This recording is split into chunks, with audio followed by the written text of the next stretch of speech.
আমরা একটি জাতীয় নির্বাচন পার করে এসেছি। আমাদের অনেক শঙ্কা, অনেক দ্বিধা, অনেক প্রত্যাশা অপ্রত্যাশার যে পারদ, সে দ্বীপের পার হয়ে আমরা আমাদের জায়গা থেকে আগামীতে নতুন একটা গণতান্ত্রিক উত্তরণের পথের দিকে যাচ্ছি। সেই জায়গায় আগামী মাস থেকে আমরা যতদূর জানি যে আমাদের জাতীয় সংসদের কার্যক্রম শুরু হতে যাচ্ছে। আপনারা জানেন যে জাতীয় নাগরিক পার্টি এনসিপি এই মাসের 28 তারিখে তাদের 1 বছরের পূর্তি হতে যাচ্ছে। সেই জায়গায় 1 বছর এখন পর্যন্ত আত্মপ্রকাশের না হয়েও এনসিপি তাদের জায়গা থেকে জনগণের ম্যান্ডেটে বাংলাদেশের রাজনীতিতে, বাংলাদেশের সংসদে তৃতীয় প্রধান রাজনৈতিক দল হিসেবে আত্মপ্রকাশ করেছে। এই 1 বছরে অনেক রাজনীতিতে প্রত্যাশিত অপ্রত্যাশিত ঘটনা ছিল। বিভিন্ন ধরনের পিছুটান থেকে শুরু করে এই রাজনৈতিক যে পরিবেশ পরিস্থিতি ছিল সেগুলোকে মোকাবেলা করে অভিজ্ঞতার জায়গায় বিভিন্ন ধরনের বন্ধুর পথ পাড়ি দিয়ে আমরা একটা নির্বাচন পার করেছি। আমরা দেখেছি জাতীয় নির্বাচনে আমাদের প্রার্থী বাছাই থেকে শুরু করে প্রার্থী ঘোষণা, এমনকি নির্বাচনী জোটের ঘোষণা, এই বিষয়গুলো একদম শেষ সময় গিয়ে হয়েছে। যে কারণে আমাদের জায়গা থেকে স্থানীয় পর্যায়ে সংসদীয় আসনগুলোতে যতটুকু আমাদের প্রস্তুতির সময় প্রয়োজন ছিল, সুযোগ প্রয়োজন ছিল, ততটুকু আমরা আমাদের জায়গা থেকে নিতে পারিনি। যদি আমরা সেটা করতে পারতাম তাহলে হয়তো আমাদের আসন সংখ্যা 6টির জায়গায় আরো অনেক বেশি হতে পারত। তো সেই জায়গা থেকে শিক্ষা নিয়ে আগামীতে যে স্থানীয় পর্যায়ে নির্বাচনগুলো আসছে, সেই নির্বাচনে যেন আমাদের একই ভুলের পুনরাবৃত্তি আর না হয়, সেটাকে সামনে রেখে আমরা আমাদের রাজনৈতিক এবং দলীয় কর্মসূচি নির্ধারণ করেছি। ইতিমধ্যেই বাংলাদেশের অন্য যে কোনো রাজনৈতিক দল ঘোষণা করার আগেই জাতীয় নাগরিক পার্টি এনসিপি তাদের জায়গা থেকে স্থানীয় নির্বাচন পরিচালনা কমিটি ঘোষণা করেছে এবং কার্যক্রম শুরু করেছে।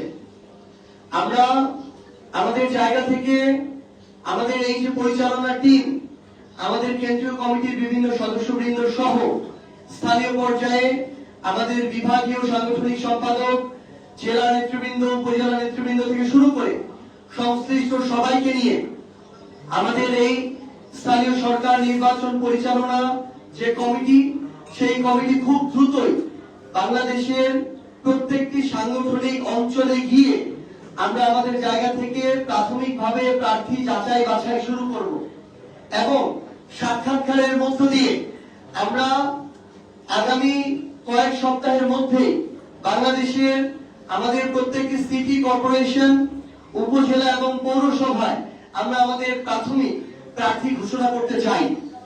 একই সাথে বাংলাদেশের 12টি সিটি কর্পোরেশন, বাংলাদেশের 495টি উপজেলা এবং প্রায় 330টি যে পৌরসভা রয়েছে, এই প্রত্যেকটি জায়গায় জাতীয় নাগরিক পার্টি এনসিপি তাদের জায়গা থেকে দলীয়ভাবে এনসিপির পক্ষ থেকে তাদের প্রার্থীর প্রাথমিকভাবে ঘোষণা করবে। আমরা মনে করছি যে একই সাথে যেমন আমাদের স্থানীয় নির্বাচনের প্রস্তুতি চলতে হবে, একই সাথে আমরা আমাদের যে দল জাতীয় নাগরিক পার্টি এনসিপি, আমাদের আদর্শের চর্চা, আমাদের সাংগঠনিক যে কার্যক্রম ত্বরান্বিত করা থেকে শুরু করে মাঠ পর্যায়ে প্রত্যেকটি ওয়ার্ড পর্যন্ত আমাদের সাংগঠনিক কার্যক্রমকে শক্তিশালী করার জন্য আমরা আমাদের নতুন করে কর্মসূচি হাতে নিতে যাচ্ছি। সেই জায়গা থেকে স্থানীয় নির্বাচনের প্রস্তুতির পাশাপাশি বাংলাদেশের প্রত্যেকটি ওয়ার্ড পর্যন্ত আমাদের সাংগঠনিক ভিত্তিকে শক্তিশালী করার জন্য আমরা একই সাথে সাংগঠনিক কার্যক্রমগুলো চালিয়ে যাব। পাশাপাশি আমরা 30টি আসনে নির্বাচন করেছি। 270টি আসনে আমাদের জায়গা থেকে আমাদের সাংগঠনিক কার্যক্রম আছে, সেখানে আমাদের অনেক নেতা কর্মী রয়েছে। আমরা প্রাথমিকভাবে 125টি আসনে আমাদের প্রার্থী মনোনয়ন দিয়েছিলাম।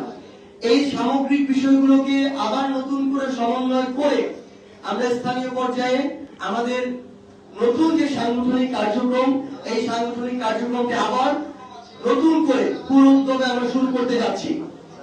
এখন পর্যন্ত স্থানীয় পর্যায়ে অনেকের জায়গা থেকে যে কথাটি আসে যে আমরা যেহেতু 11 দলীয় যে নির্বাচনী জোট ছিলাম, আমরা একসাথে বিরোধী দলের ভূমিকায় যাচ্ছি, সেই জায়গা থেকে আমরা একই সাথে আবার জোট আকারে আমরা আমাদের স্থানীয় নির্বাচন করতে যাচ্ছি কিনা।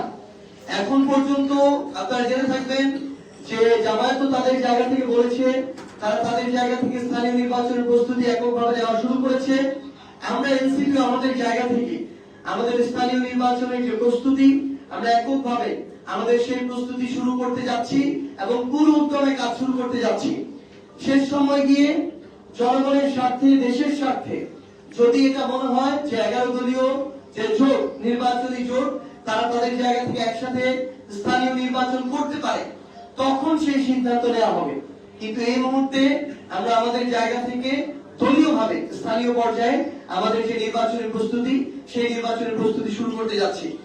আমরা আজকে আপনাদের মাধ্যমে সারা বাংলাদেশের প্রত্যেকটি সিটি কর্পোরেশন, উপজেলা, পৌরসভা, ইউনিয়ন থেকে শুরু করে স্থানীয় পর্যায়ের যেই জায়গাগুলোতে স্থানীয় নির্বাচন হয়, আমরা আমাদের কেন্দ্রীয় থেকে শুরু করে জেলা, উপজেলা, ইউনিয়ন, ওয়ার্ড পর্যায়ের নেতৃবৃন্দ যারা আছেন, আমরা আপনাদেরকে স্পষ্ট করে আহ্বান জানাতে চাই, আপনারা যারা স্থানীয় পর্যায়ে জনগণের প্রতিনিধিত্ব করতে চান, আপনারা মনে করেন জনগণের কাছে আপনাদের ওই গ্রহণযোগ্যতা আছে, আপনারা কাজ করে এসেছেন, আগামীতেও করতে চান এবং ভোটের রায়ের মাধ্যমে জনগণ আপনাদের উপর আস্থা রাখবে, আপনারা আজকে এখন থেকে স্থানীয় পর্যায়ের ওই ইউনিটকে সামনে রেখে আপনারা আপনাদের নির্বাচনী যে কার্যক্রম প্রস্তুতি নেয় এটি শুরু করতে পারেন।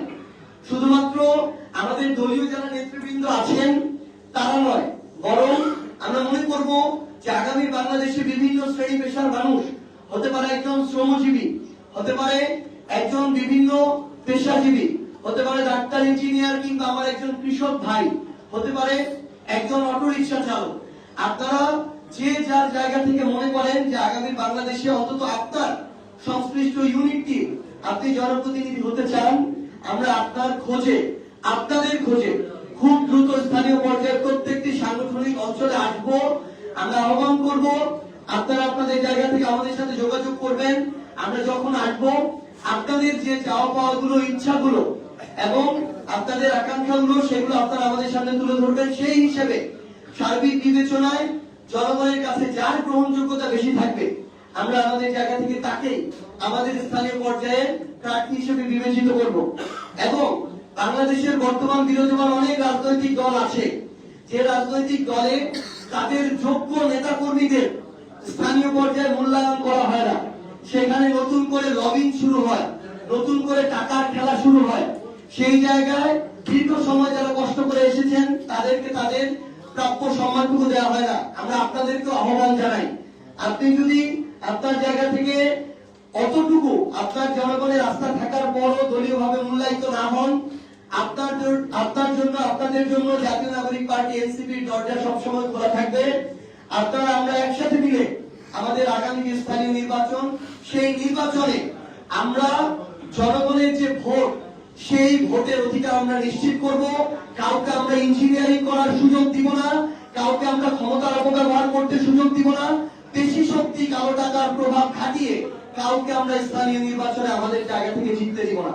তো আমরা আমাদের জায়গা থেকে এটুকু জানাতে চাই যে আমরা ঈদের পরই আমরা নতুন করে আমাদের এই যে স্থানীয় সরকার, যে আমাদের নির্বাচন পরিচালনা যে কমিটি, আমরা আমাদের সাংগঠনিক যে টিম, সেই টিম নিয়ে বাংলাদেশের প্রত্যেকটি সাংগঠনিক অঞ্চলে আমরা যাব এবং আমাদের এই নতুন করে নতুন উদ্যমে আমাদের এই কর্মযাত্রা শুরু হচ্ছে। এই যাত্রায় আপনাদের সাথে দেখা হবে। স্থানীয় পর্যায়ে এই ভিত্তিটা তৈরি করে আমরা আগামীর বাংলাদেশের এই প্রজন্মের যারা গণভোটে হ্যাঁ ভোট দিয়েছে, যারা বাংলাদেশের সংস্কার চায়, পরিবর্তন চায়, তাদেরকে নিয়ে আমরা আগামী বাংলাদেশ গড়ার নেতৃত্ব দেব ইনশাআল্লাহ। এই পর্যায়ে আমাদের স্থানীয় পর্যায়ে নির্বাচন এবং আমরা বিএনপি কর্তৃক দেখলাম যে সিটি কর্পোরেশন গুলোতে কিভাবে দলীয় তোষামতকারী প্রশাসক নিয়োগ দেওয়া হয়েছে। এই ধরনের বিভিন্ন অনাকাঙ্ক্ষিত ঘটনা বিএনপি তাদের জায়গা থেকে ক্ষমতার অপব্যবহার করে সরকার গঠন করার সাথে সাথে শুরু করেছে।